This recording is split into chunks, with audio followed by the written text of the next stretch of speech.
Bapa yang baik, kami bersyukur Engkau Allah yang mulia, Allah yang sempurna, Engkau Bapa kami yang bertahta di dalam kerajaan surga, yang memerintah kehidupan kami dengan penuh kasih dan penuh kuasa. Kami bersyukur Bapa, Engkau telah berikan kepada kami putramu yang tunggal Yesus Kristus untuk mati dan bangkit bagi kami. Pagi hari ini kami ketika mengenang kehidupan kami, 6 hari lamanya Engkau telah sertai kami dengan kuat kuasa-Mu. Roh Kudus telah menyertai kami saat kami beraktivitas, saat kami bekerja, saat kami bersekolah, saat kami melakukan pekerjaan kami. Engkau tidak pernah lalai meninggalkan kami. Dan tiba saatnya pagi hari ini kami memberikan hati dan pikiran kami untuk dibentuk dengan kebenaran firman-Mu. Kami percaya Injil adalah kekuatan Allah yang menyelamatkan, dan saat Injil itu dinyatakan, maka kuasa keselamatan itu akan kami alami di dalam kehidupan kami sehari-hari. Kami percaya Bapak yang baik, Roh Kudus hadir di tempat ini. Roh Kudus adalah meterai bagi kami karena kami sudah ditebus. Kami siap untuk menyambut firman-Mu di dalam nama Bapa, Putra dan Roh Kudus yang siap belajar firman Tuhan. Sama-sama katakan, amin. Silakan duduk saudara yang dikasihi Tuhan. Shalom. Selamat pagi jemaat, apa kabar? Luar biasa. Saudara sehat semuanya, amin. Amin, puji Tuhan. Saudara, nggak kerasa ini sudah bulan Desember ya, ini adalah seri final dari rangkaian panjang tentang seri yang saya sampaikan kepada saudara mulai bulan Januari tahun 2024. Kalau saudara masih ingat ya, bulan Januari kita membahas tentang kisah Mephiboset dan Daud. Oke?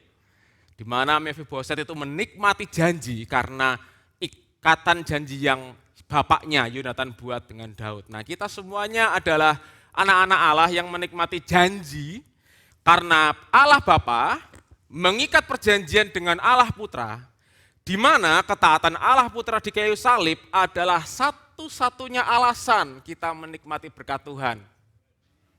Sekali lagi, ketaatan Allah Putra di kayu salib adalah satu-satunya alasan kita menikmati berkat Tuhan. Yang percaya sama-sama katakan, amin. Nah saudara, ini adalah seri final ya, tolong ditanyakan, ini adalah seri final di mana kita akan belajar hal yang luar biasa. Saya berdoa supaya seri ini akan menjadi gongnya, di mana saudara itu sebenarnya saat ini sampai selama-lamanya saudara berjalan dengan juru selamat saudara. Amin. Oke saudara, sebelumnya saya ingin mengumumkan sedikit saudara, bulan Januari akan ada Bible Study Club ya. Saya ingin berbagi tentang apa yang saya pelajari di Sekolah Tinggi Teologi kepada saudara. Hari Kamis tanggal 16 Januari 2025 saudara bisa daftar ke nomor sekretariat ya. Ada komitmen fee 10.000. Kalau mungkin saudara tanya komitmen fee 10.000 itu buat apa? Namanya komitmen fee ya, menunjukkan komitmen begitu. Lalu setelah itu 10.000-nya buat apa? 10.000-nya buat snack. Ya. Jadi karena apa? Karena besok Kamis tanggal 16 Januari kelas saya akan bagi 2. Jadi sesi pertama jam 7 sampai jam 7 lebih 45 menit. Jam 7 sampai jam 8 kurang seperempat. Istirahat lalu masuk lagi. Jadi memang saya ingin desain Bible study kita mirip suasana kelas. Ya, pokoknya dukung doa terus saudara, saya sedang mempersiapkan materi karena ini penting sekali buat kita semuanya. Yang pertama itu, yang kedua ya. Saudara masih ingatkah saya pernah ngomong sama saudara, kan saya kan pernah tunjukin tuh. Posisi saya di Google Scholar. Saya nomor 2 beberapa bulan yang lalu. Saya bilang sama saudara kan, 1 tahun saya bisa nomor 1. Masih ingat kan saudara? Nah, enggak usah butuh waktu lama, yuk PowerPoint yuk. Nomor 1 sedunia saudara. Nomor 1 sedunia loh ini. Bidang apa? Bidang covenant theology, teologi perjanjian. Ya, saya nggak ngerti saat ini apa, tapi saya ngecek nomor 1 sedunia. 1 tahun yang lalu saya baru mulai menulis. Saya menulis jurnal teologi 1 tahun yang lalu. Dan Tuhan buat percepatan sedemikian rupa sampai saat ini. Ya, saya menjadi leading writer, penulis untuk jurnal teologi covenant, materi tentang teologi covenant. Jadi kepakaran saya tentang teologi covenant, teologi perjanjian sudah tidak bisa diragukan lagi, dan itu untungnya untuk saudara semuanya. Nah, saya mau curhat sedikit saudara ya, ini curhat sedikit, ini agak emosional. Saya teringat ibu saya ketika saya masih S1. Ketika saya S1 saya itu belum seperti sekarang, saya S1 sembarangan, ya kan? Belum ganteng kayak gini. Masih seenaknya sendiri. Ibu saya bilang gini sama saya, coba kamu hitung, kamu dari Kudus ke Salatiga, ngeluarin berapa duit?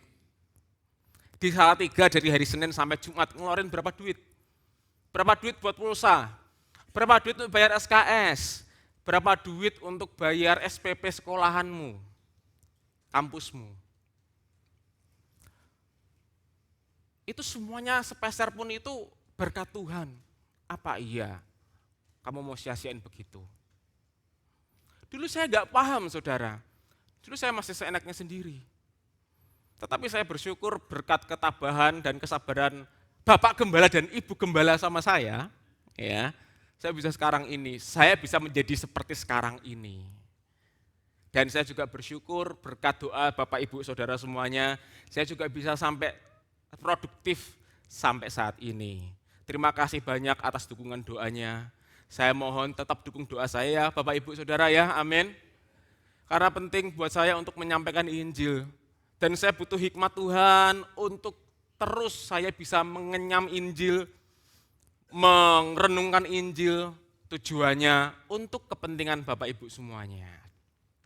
Jadi terima kasih Ayahanda dan Ibunda. Kasih tepuk tangan Bung buat Ibu, Bapak Ibu saya yang ganteng dan cantik. Asik. Sekalian saya mau izin saudara ya, kalau Tuhan menghendaki, ini kan saya baru 35, ya ganteng-ganteng gini 35 saudara.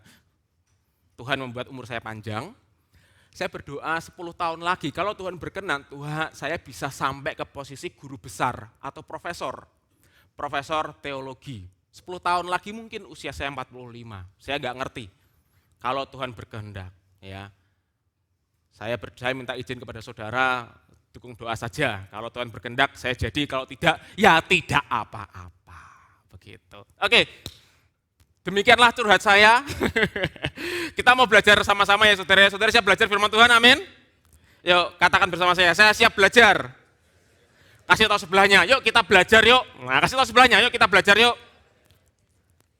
Nah, pagi hari ini kita mau belajar tentang perjalanan yang sangat amat klise. Perjalanan yang sangat amat disayangkan. Yang akan kita lihat dan kita perhatikan di Lukas 24 ayat 13 sampai 35. Ya. Kita nggak usah baca semuanya saudara ya. Lukas 24 ayat 13 sampai 35 itu next. Itu menceritakan tentang murid Yesus yang namanya Kleopas dan temannya. Jadi suatu ketika murid Yesus yaitu Kleopas dan temannya berjalan menuju kota yang namanya Emmaus. Katakan bersama saya Emmaus, 2, 3. Mereka berdua berjalan sambil lemah dan lunglai, lemes, lesu, gitu. Sepertinya ada harapan yang Kleopas dan temannya itu tidak bisa mereka nikmati. Kleopas dan temannya itu bercerita tentang apa yang sedang terjadi. Pada saat itu yang sedang terjadi adalah Yesus disalib dan mati. Ceritanya begitu. Kleopas dan temannya ini berharap Yesus itu akan membebaskan bangsa Yahudi dari cengkraman kerajaan Romawi. Jadi Kleopas dan temannya dan beberapa murid-murid Yesus yang lain berharap bahwa Mesias akan membebaskan bangsa Israel dari penjajahan Romawi. Itu harapan mereka. Mereka lagi ngobrol ya, mungkin Kleopas lagi di Rasulullah gitu. Piye yo, kita sudah jagoin Yesus ya, ternyata mati dia. Temannya bilang, oh iya benar ya, padahal dia tuh bikin mujizat banyak loh. Padahal dia tuh bikin ini loh, kok bisa mati ya? Kan begitu kira-kira. Nah tiba-tiba saat Kleopas dan temannya lagi ngobrol, nongollah Yesus muncul di hadapan mereka. Tetapi mereka berdua nggak kenal. Yesus datang, kamu ngapain? Gitu. Ingat, Yesus yang datang ke Kleopas dan temannya adalah Yesus yang sudah dibangkitkan dan Yesus yang memakai tubuh kemuliaan.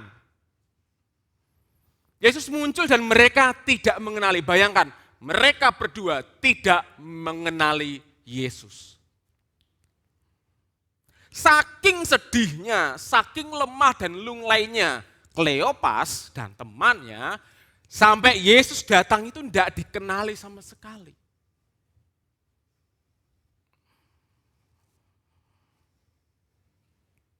Yesus tanya, ada apa toh?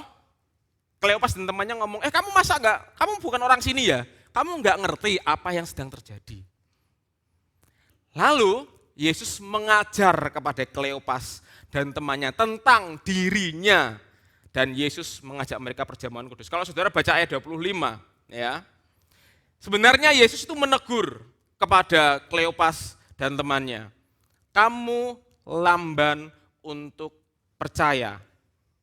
Hai kamu orang yang bodoh, betapa lamban hatimu sehingga kamu tidak percaya segala sesuatu yang telah dikatakan para nabi. Saat Yesus menjumpai Kleopas dan teman-temannya, Yesus itu ngomong, kamu tuh bodoh ya. Kamu tidak tahu apa yang sudah nabimu tuh ngomong. Kamu tidak ngerti kitab perjanjian lama itu ngomong tentang apa. Yesus selalu ngomong, nih tak ajari nih. Jadi sepanjang perjalanan menuju Emmaus, Kleopas dan temannya ngobrol bersama dengan Yesus yang tidak mereka kenali. Tetapi Yesus mengajar kepada Kleopas dan temannya tentang dirinya. Diri Yesus itu. Diajarilah Kleopas dan temannya tentang Yesus dari perjanjian lama. Akhirnya Kleopas dan temannya itu mengajak Yesus untuk minggir karena hari sudah mulai malam. Perjamuan kudus, tiba-tiba sadarlah mereka bahwa sepanjang perjalanan mereka berjalan dengan Yesus yang sudah dibangkitkan. Saudara bayangkan, buang-buang waktu. Kleopas dan temannya buang-buang waktu karena cara berpikir Kleopas yang lamban untuk percaya. Katakan bersama saya, lamban untuk percaya. 2, 3. Lamban untuk percaya. Sampai Yesus harus ngajari lagi, bayangin coba. Nah saudara, kita akan bahas ini. Ya, kita akan bahas kelambanan Kleopas dan temannya. Namun ada hal yang menarik di sini. Ya, saya percaya semua hal yang ada di dalam Alkitab itu ada artinya. Ya, jadi saudara, Kleopas dan temannya ini orang yang bodoh. Bodoh sekali. Mereka jalan ke Emmaus. Alkitab Injil Lukas menjelaskan dengan spesifik Emmaus. Nah sebenarnya Kleopas dan sahabatnya itu tidak menghargai sejarah. Yang pertama kebodohan mereka adalah tidak menghargai sejarah. Mengapa demikian? Yuk PowerPoint yuk. Jadi begini saudara. Kota Emmaus, ya ini saya ceritakan sejarah ya. Kota Emmaus itu adalah kota tempat di mana pertempuran yang dipimpin oleh Yudas Makabe pada tahun 166 sebelum Masehi melawan pemerintahan Seleukia.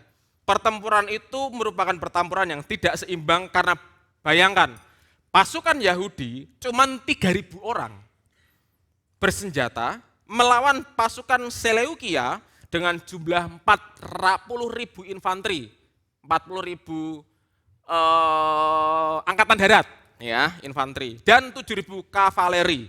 Jadi 7.000 pasukan berkuda. Bayangin, 3.000 orang Yahudi ngelawan 47.000 pasukan infanteri dan kavaleri, angkatan darat dan pakai pasukan berkuda. Menurut saudara, apakah ini pertempuran yang seimbang? Tidak. Dan pasukan Seleukia itu nongkrong di Emmaus, nungguin. Jadi kalau istilah Jermannya, pasukan Yahudi yang 3.000 itu bagaikan ulo marani gebuk. Cari mati. Tetapi apa yang terjadi? Sejarah menceritakan bahwa pertempuran itu dimenangkan oleh pasukan Yahudi dengan gilang gemilang. Apakah Kleopas tahu sejarah ini? Oh, ini sejarah yang diceritakan berulang-ulang. Dan Kleopas sungguh sangat amat bodoh. Dia tidak menghargai sejarah. Saudara, kalau kita misalnya nyanyi ini ya saudara ya. Saudara tahu halo-halo Bandung ya? Halo-halo Bandung, ibu kota periangan. Terus halo Bandung. Tahu kota apa? Kenangan. Kenangan apa? Pada zaman dulu, ya, pertempuran Indonesia ngelawan sekutu. Indonesia kalah nih. Lalu pasukan Indonesia itu membakar kota Bandung. Jadi ada sejarah di kota itu, ada sejarah. Nah, di Emmaus itu ada sejarah yang tidak dihargai oleh Kleopas dan temannya.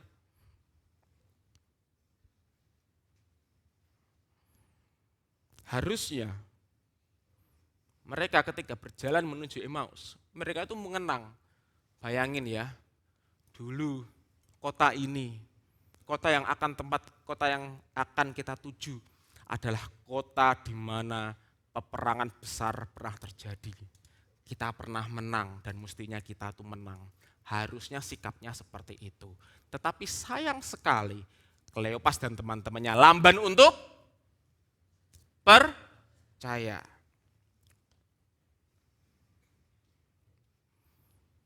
Kleopas dan temannya lamban untuk percaya. Dan di saat itulah Yesus datang. Jadi jelas, Kleopas sedang menuju ke kota Emmaus, kota kemenangan. Oke. Namun Kleopas dan temannya tidak menghayati perjalanan menuju kota kemenangan itu. Nah, disitulah Yesus datang. Saat Kleopas lamban untuk mendengar, lamban untuk percaya, lalu Yesus datang. Yuk PowerPoint selanjutnya yuk. Yesus mengajar kepada Kleopas dan temannya tentang dirinya. Mari kita buka Alkitab kita di Lukas 24 ayat 25 sampai 27. Kita baca bersama-sama ya saudara ya. Lukas 24 ayat 25 sampai 27. 2, 3. Lalu kepada mereka, betapa lambannya hatimu segala sesuatu yang telah dikatakan para nabi. Bukankah untuk masuk ke dalam kemuliaannya? Lalu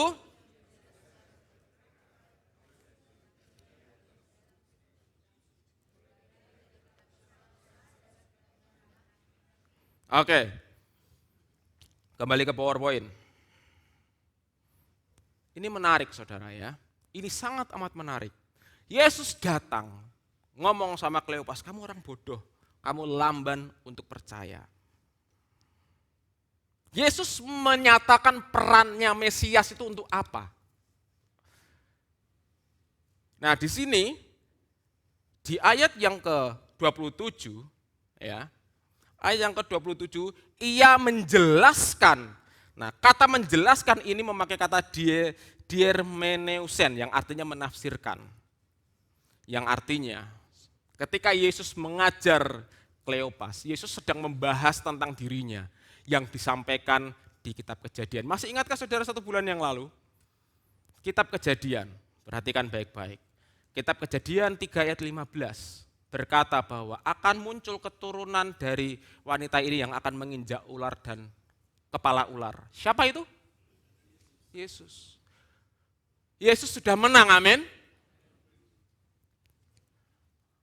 Betapa bodohnya Kleopas lambat untuk percaya. Sudah jalan ke kota kemenangan, nggak ngerti siapa yang dia ajak ngobrol.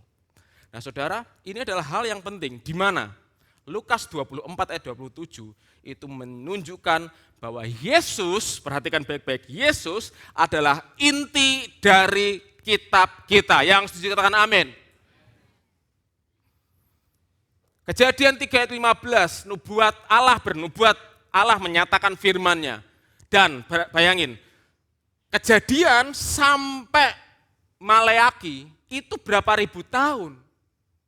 Dan itu semuanya digenapi saat Yesus mati. Karena kematian Yesus menandakan kemenangan Allah atas maut. Kematian Yesus dan kebangkitannya menandakan bahwa saudara telah menang atas maut.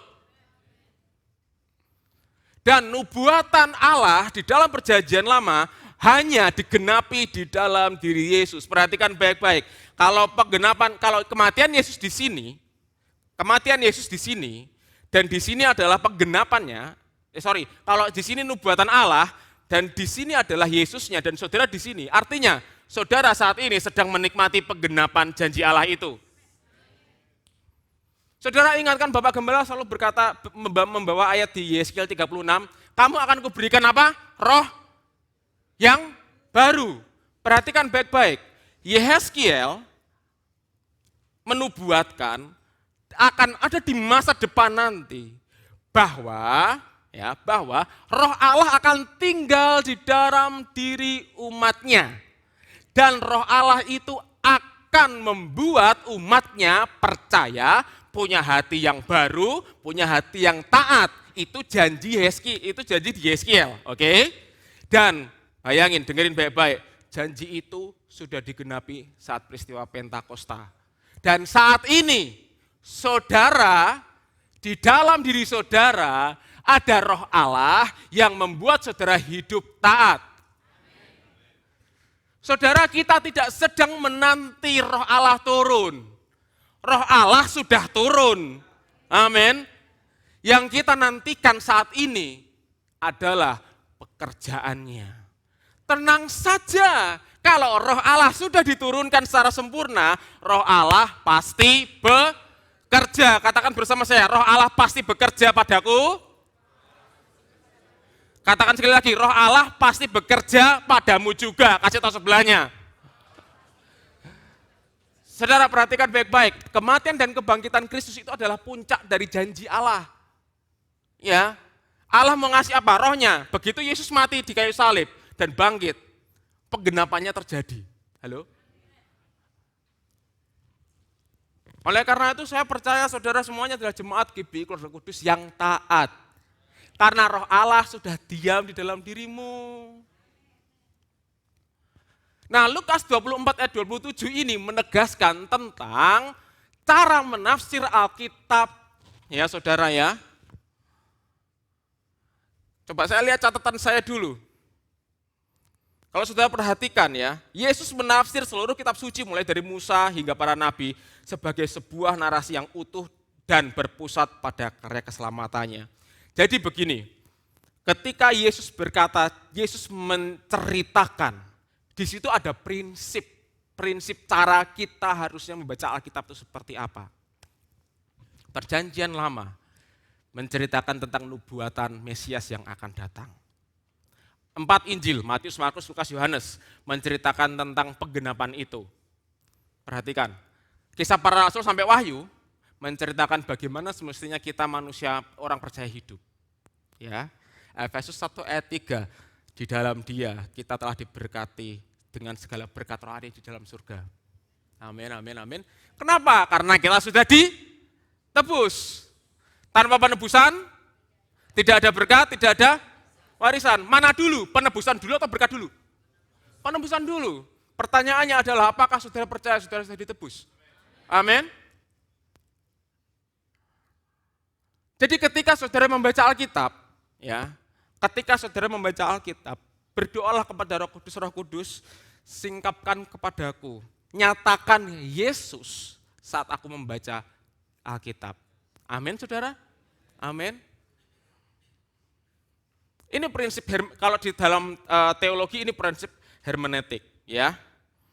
Nah, kalau kita perhatikan perjanjian lama, hukum Taurat itu menuntut korban dalam sistem keimamatan, ya. Jadi kalau misalnya nih dalam hukum Taurat ini, peraturan hukum Taurat untuk mendekat kepada Allah harus memberikan hewan penutup dosa. Tetapi di dalam Yesus adalah korban kita yang sempurna. Sehingga kita itu punya persekutuan 24 jam sehari yang dijamin oleh darah Yesus. Saudara tidak sendirian. Perhatikan, saudara saat ini tidak sedang sendirian. Saudara ada di dalam persekutuan dengan Allah Karena saudara sudah ditebus. Jangan seperti Kleopas yang lamban percaya ya saudara ya. Ada amin?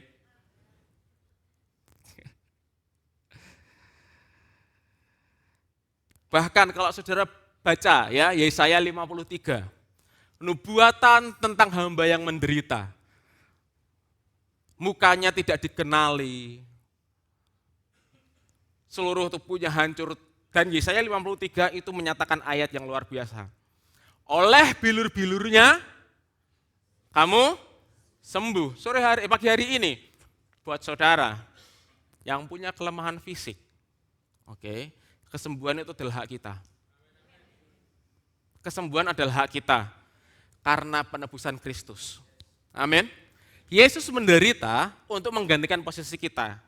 Tetapi begitu saudara menikmati kesembuhan ilahi, layani Tuhan ya. Amin. Ingat, kita diberikan kesembuhan ilahi bukan untuk hidup sembarangan. Enggak ada yang setuju dong.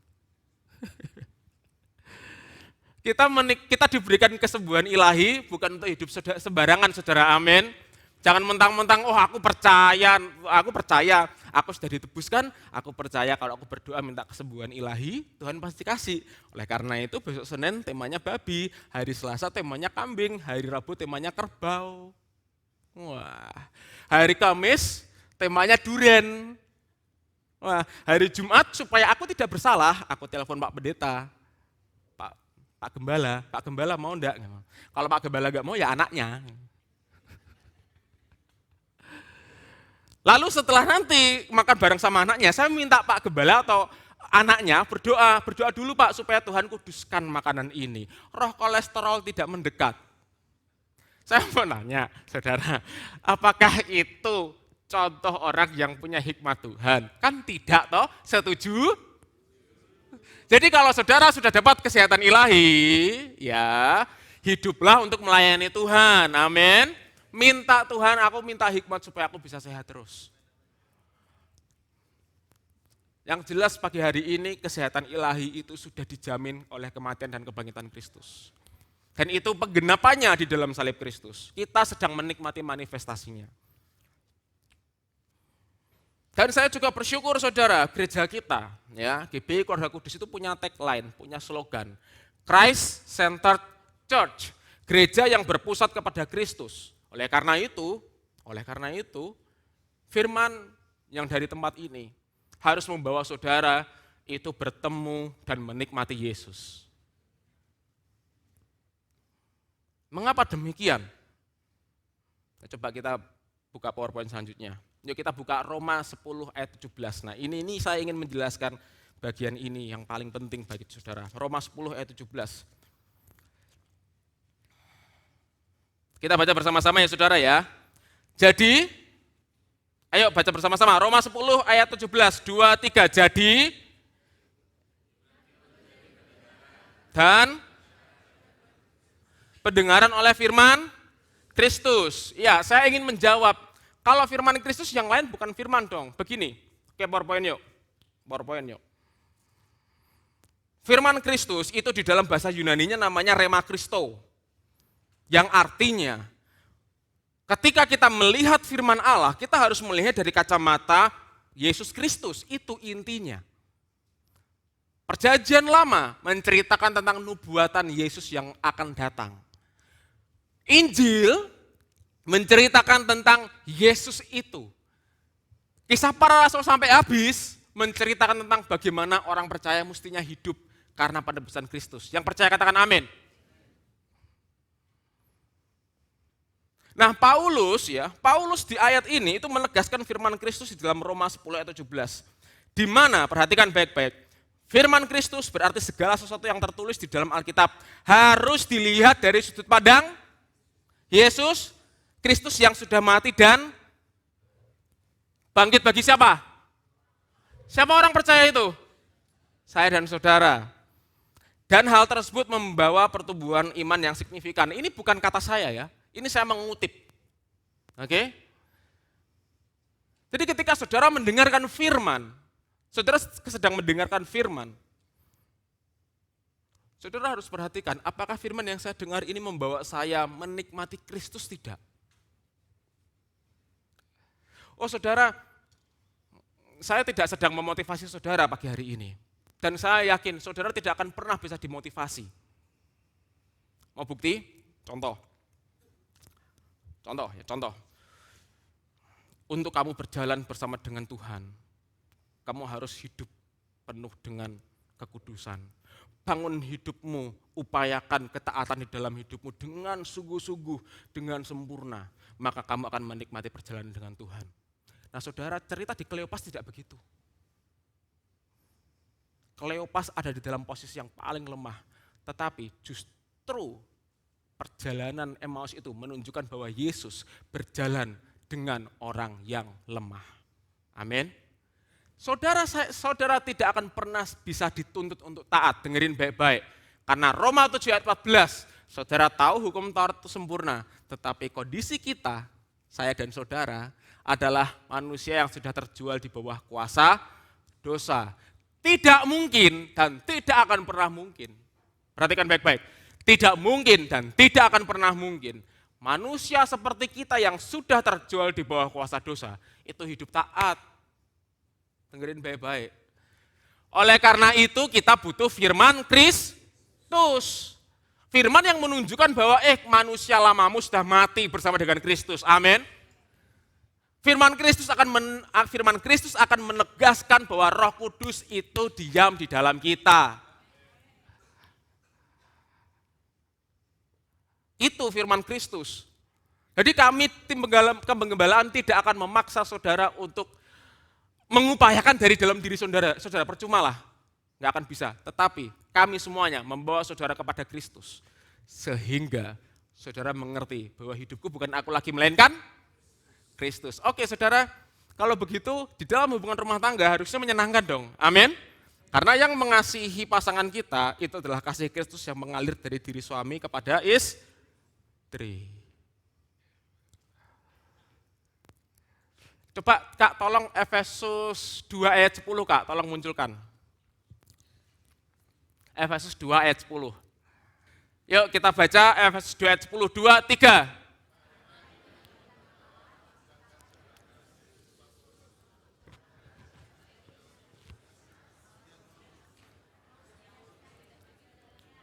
Oke, saudara adalah buatan? Halo, saudara adalah buatan? Diciptakan dalam? Oleh karena itu suami kasihlah istri. Siapa yang membuat suami bisa mengasihi istri? Yesus sendiri. Amin saudara. Saya balik, para istri yuk gantian biar adil yuk. Para istri adalah buatan diciptakan dalam. Oleh karena itu tunduklah kepada suami. Para suami katakan dan para istri katakan amin. Gitu. Setuju ya saudara ya? Kalau kita mau upayakan, kalau kita mau jujur aja lah. Enggak usah nutup-nutupi, kita jujur aja.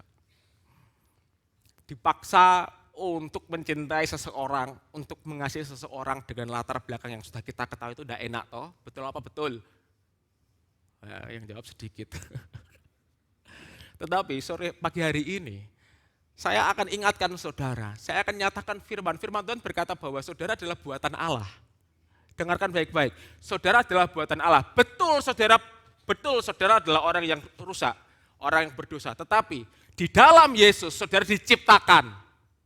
Sehingga kasih Kristus mengalir membuat para suami menjadi puas. Saat suami puas karena kasih Kristus, suami dengan sukacita dan sukarela akan datang untuk mengayomi istrinya. Halo para suami yang diberkati Tuhan. Demikianlah juga begitu para istri, ya, para ibu-ibu yang dikasihi Tuhan. Meskipun kita sadar kita adalah manusia yang rusak oleh dosa, tetapi kita diciptakan ulang di dalam Kristus Yesus. Dengan demikian kasih Allah akan membuat para istri di tempat ini puas. Sehingga datang kepada istri, Mas mau tak masakin apa Mas? Sayang, mau tak masakin apa sayang?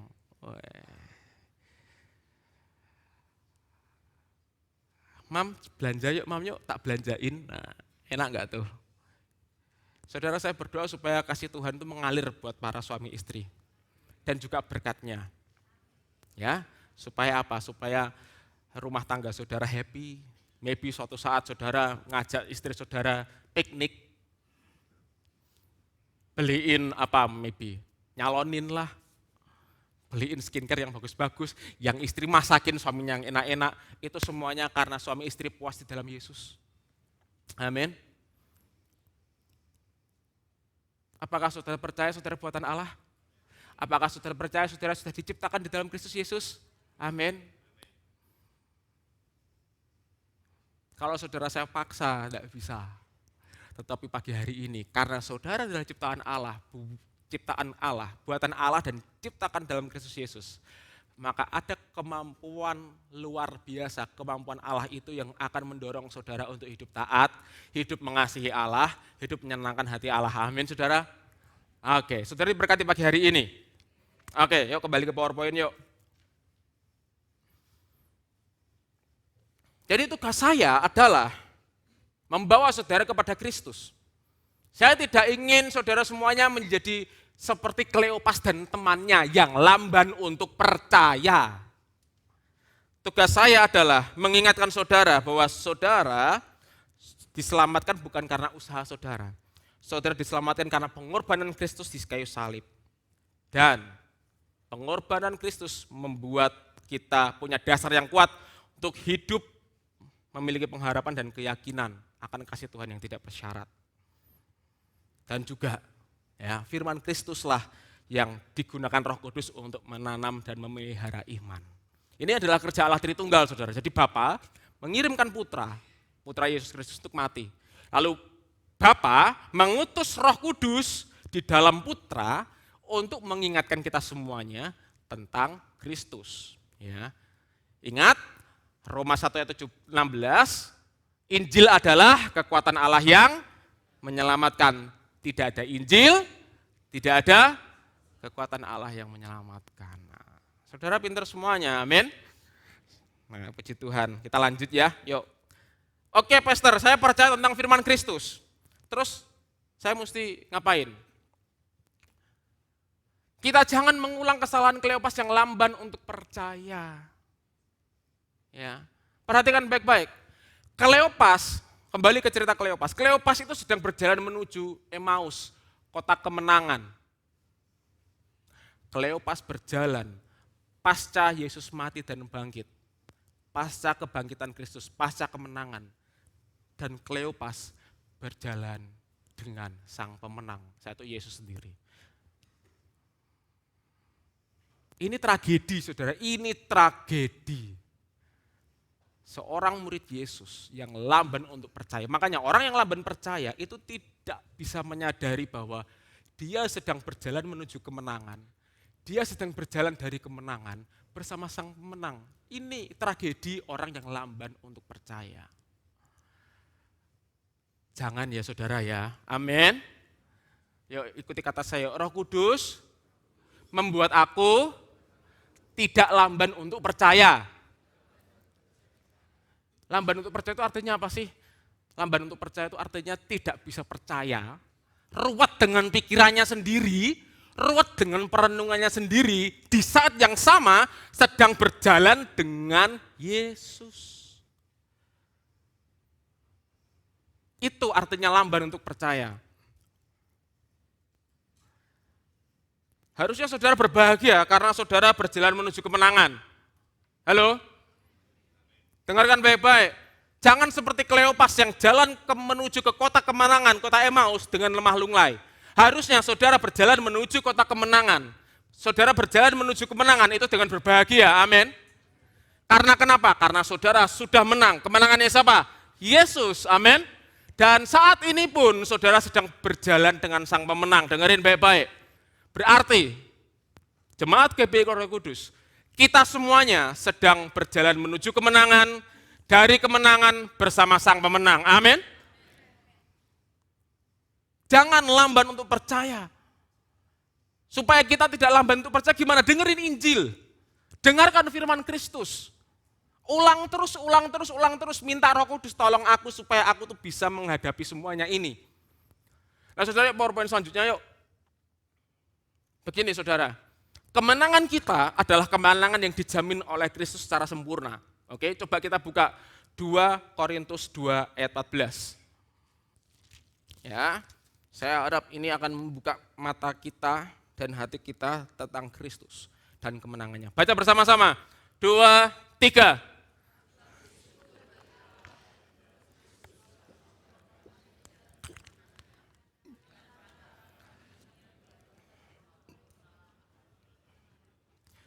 Oke, 2 Korintus 2 ayat 14. Paulus itu, ya kembali ke PowerPoint. Paulus sedang mengibaratkan kemenangan itu seperti parade. Jadi begini saudara, di zaman dahulu ya.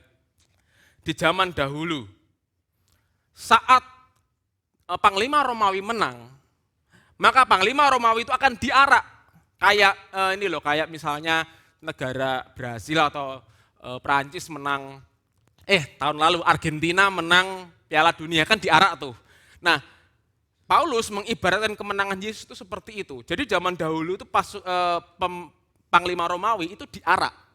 Perhatikan baik-baik.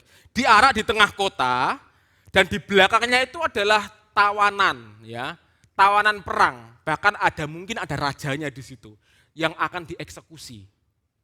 Dan buat orang-orang Romawi ketika melihat itu, wah mereka tuh sangat amat gegap gempita. Wah menang. Dan orang Romawi akan mempermalukan musuhnya, termasuk rajanya. Mungkin dilemparin telur, dilemparin tomat busuk. Pokoknya Romawi, bangsa Romawi, ya Panglima Romawi akan memamerkan musuhnya di hadapan umum dan berkata, nih loh aku menang. Lihat tuh, cecunguk-cecunguk itu kalah semuanya.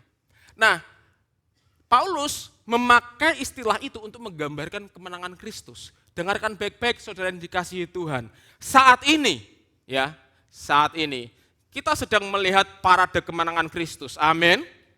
Yesus sebagai panglima perang kita berjalan di depan. Di belakangnya siapa? Musuh-musuh kita. Siapa musuh-musuh kita itu?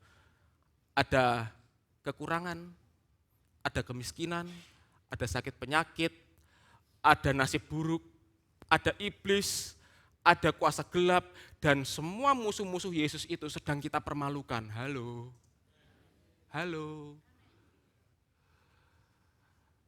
Selamat pagi umat pemenang. Saudara tidak ikut berperang, dengerin baik-baik. Saudara tidak ikut berperang, Allah berperang ganti kita. Dan Allah sedang memamerkan ini loh. Apa yang kamu takutkan? Semuanya sudah kalah, semuanya sedang nunggu untuk disembelih satu-satu. Itu Allah kita. Sekarang pagi hari ini saya mau nanya sama saudara, dengan kemenangan Kristus, apa yang saudara takutkan? Semua musuh Kristus sudah diletakkan di bawah kakinya, yang artinya semua musuh Kristus sedang kita permalukan. Yang kita permalukan itu apa? Kekurangan. Musuh Kristus ya, ketidakpercayaan, ketakutan, ketidaktaatan, apalagi nasib buruk, itu sebenarnya musuh yang sudah dikalahkan. Amin. Saudara, kita menjadi orang percaya yang tidak lari dari masalah. Saudara bukan orang yang hidup untuk menang. Dengarkan baik-baik jemaat GBI Keluarga Kudus. Saudara adalah orang yang sudah dimenangkan untuk hidup. Saya tidak ngomong, setelah kita ini ada masalah ya, tidak. Setelah kita dimenangkan tidak ada masalah ya, tidak. Masuk ke masalahmu, tapi percayalah Yesus panglima perangmu. Halo? Pak, masalah saya begini Pak, ini gimana ini? Masalah kita sudah dipermalukan di bawah kaki Kristus. Halo saudara. Apa sih yang kita takutkan?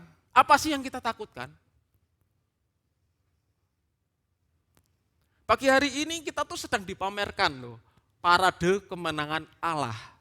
Allah yang sudah menang membawa musuh-musuh Allah yang siap untuk kita cincang bersama-sama. Amin. Pagi hari ini ya, jangan takut. Katakan bersama saya, jangan takut. Kasih tahu sebelahnya, jangan takut ya. Jangan takut. Nah saudara, pagi hari ini saya punya kabar baik. Yuk PowerPoint selanjutnya yuk. Perhatikan baik-baik ya. Apakah saudara anak Allah? Amin. Sebagai anak Allah yang sudah ditebus, kita memiliki aura kemenangan yang nyata mengalir sepanjang hidup kita. Sekali lagi, sebagai anak Allah yang sudah ditebus, kita punya aura kemenangan yang nyata mengalir sepanjang hidup kita. Amin. Saudara, kita bisa jatuh, namun kita dapat bangkit lagi dan lagi. Pagi hari ini mungkin yang kita sedang jatuh, ingat, meskipun mungkin kita jatuh, tetapi saat ini kita sedang berjalan dengan Sang Pemenang, menuju kemenangan dari kemenangan.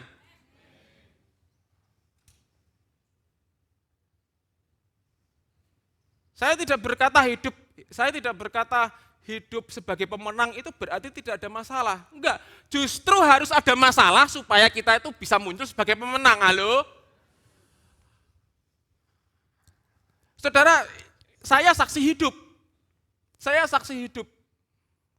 Ya. Bagaimana Tuhan membuat saya yang dari bukan siapa-siapa, yang enggak ngerti panggilan Tuhan, sampai melakukan perbuatan yang memalukan seperti itu. Yang tidak bisa saya hapus masa lalu saya. Tapi saat ini, saudara sebenarnya sedang melihat kemenangan Kristus loh.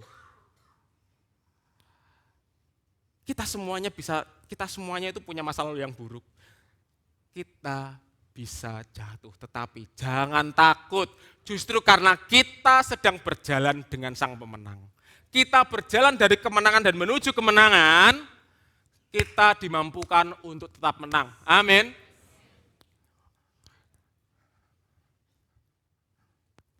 Meskipun mungkin kita mengalami kekalahan, sebagai anak Allah pada akhirnya tidak dapat dikalahkan. Begitu sifat keselamatan, karena Allah yang memulai pekerjaan yang baik yang akan menyelesaikannya. Ini Tuhan kita yang baik, saudara. Amin. Jadi Tuhan kita yang baik itu datang menghampiri kita yang kita sedang berdosa. Saat kita sedang parah-parahnya, Allah datang dengan kasih-Nya. Allah perbaiki kita dengan kasih Kristus. Allah juga berikan kepada kita Roh Kudus. Supaya apa? Supaya kita itu jalan di dalam kemenangannya. Supaya kita tuh ngerti bahwa segala perkara dapat kita tanggung di dalam Dia yang memberikan kekuatan kepada kita. Amin. Ingat, segala perkara. Jadi pagi hari ini bagi saudara yang punya tantangan, sedang menghadapi tantangan, ada kabar baik. Dengarkan baik-baik. Pagi hari ini, bagi saudara yang sedang menghadapi tantangan apapun, keuangankah, kesehatankah, apapun itu, pagi hari ini, hadapi karena Yesus berjalan bersama kita. Oke, coba satu ayat lagi ya. Sebentar. Roma 8 ayat 37. Yuk tolong Kak. Roma 8 ayat 37. Dan tetapi dalam semuanya itu kita lebih dari. Oke, alasannya kenapa? Ayo. Oleh siapa? Oleh Dia yang mengasihi kita. Bagaimana Dia mengasihi kita? Mati dan bangkit di atas kayu salib. Ini peristiwa yang sudah terjadi. Yang artinya pagi hari ini, saudara adalah orang-orang yang lebih dari pemenang. Karena Yesus, amin. Hadapi masalah, masuk aja, gak usah takut. Kita sama Tuhan kok. Kita Promo juga menyatakan, jika Allah di pihak kita, siapa lawan kita? Nah sekarang, mungkin saudara takut, apakah Allah di pihak kita? Lah wong sudah mati buat kita kok, masa enggak di pihak kita? Amin. Pagi hari ini saudara diberkati Tuhan, amin.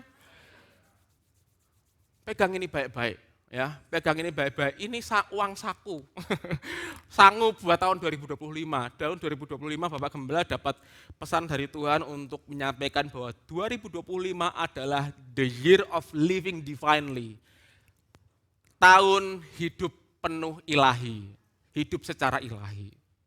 Hidup secara ilahi sederhana, saudara. Percaya Yesus saja.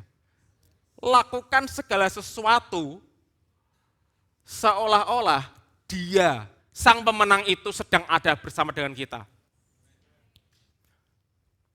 Jadi kesimpulannya apa yang bisa kita pelajari pagi hari ini? Apa pesan penutup dari rangkaian panjang 12 bulan seri tentang perjanjian kekal? Yang pertama adalah saat ini kita berjalan menuju kemenangan Kristus. Dari kemenangan Kristus bersama Kristus Sang Pemenang.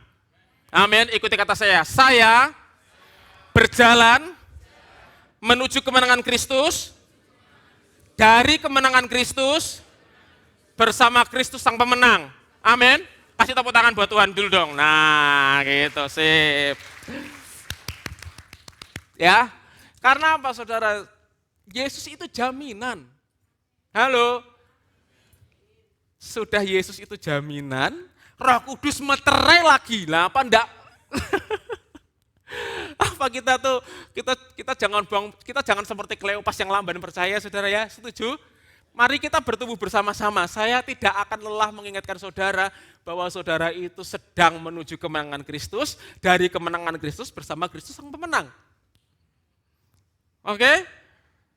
Yesus jaminanmu, Roh Kudus meteraimu. Kurang apa? Kurang satu, Pak. Saya terlalu lamban untuk percaya, makanya dengerin Injil. Gimana caranya supaya kita tuh dari lamban percaya menuju percaya? Dengarkan Injil. Jadi tidak ada alasan. Pagi hari ini saudara, firman Tuhan sudah disampaikan, tidak ada alasan untuk saudara terlalu lama meratapi kehidupan saudara. Enggak ada alasan. Kita sudah ya, cukup ya, 2024 sudah ya, tidak usah meratapi, tidak usah terlalu lama berdrama, tidak usah terlalu lama membanding-bandingkan kehidupan, tidak usah terlalu lama meratapi kehidupan. Hari ini firman Tuhan sudah disampaikan, Allah besertamu. Saudara itu pemenang, karena Yesus bukan karena saudara. Tugas kita apa? Percaya dan melangkah. Jadi sambut tahun 2025 dengan keyakinan bahwa kita ada di jalan kemenangannya. Amin, saudara. Saya senang sekali saya bisa menyampaikan hal ini. Selama setahun penuh kita sudah belajar tentang Injil dan terus kita berdoa supaya firman Tuhan di tahun 2025 dinyatakan lebih luar biasa lagi. Amin. Jadi penutup seri 12 bulan lamanya adalah saudara sedang berjalan menuju kemenangan Kristus. Saudara berjalan dari kemenangan Kristus bersama Kristus Sang Pemenang. Jangan takut. Masuki tahun 2025 dengan keyakinan bahwa kita semuanya akan hidup secara ilahi. Jika ada permasalahan dan tantangan yang harus diselesaikan, selesaikanlah karena saudara bersama dengan Kristus. Aura kemenangan sudah ada di dalam diri kita semuanya. Saya melihat pagi hari ini 5.000 jemaat Tuhan. Yang di sana halo, yang lantai 3 halo, yang di sana halo. Semuanya adalah jemaat yang penuh dengan kemenangan. Amin. Saudara bersukacita pagi hari ini? Oke. Tutup Alkitab saudara, yuk kita bangkit berdiri yuk. Saya minta pemain musik maju ke depan. Oke, saudara bisa angkat tangan. Pulanglah di dalam berkat Allah, kebaikan, kemurahan dan kebajikannya. Sehingga apa yang kau jamah dilipat kali gandakan Tuhan. Tuhan akan membuat saudara dalam dimensi ketaatan kepada ketaatan oleh karena pekerjaan rohnya. Saudaraku diberkati untuk siap menjadi berkat bagi banyak orang. Sadarlah bahwa Tuhan rindu memakai hidup saudara. Tuhan bekerja di dalam hidup saudara. Terimalah berkat Allah Bapa, pulanglah dengan penuh sukacita di dalam kabar baik Bapa, kasih sayang Tuhan Yesus lewat persekutuan Roh yang Kudus melimpah menyertai saudara ini pagi sampai selama-lamanya. Yang diberkati katakan sama saya, amin. Selamat pulang dan Tuhan memberkati.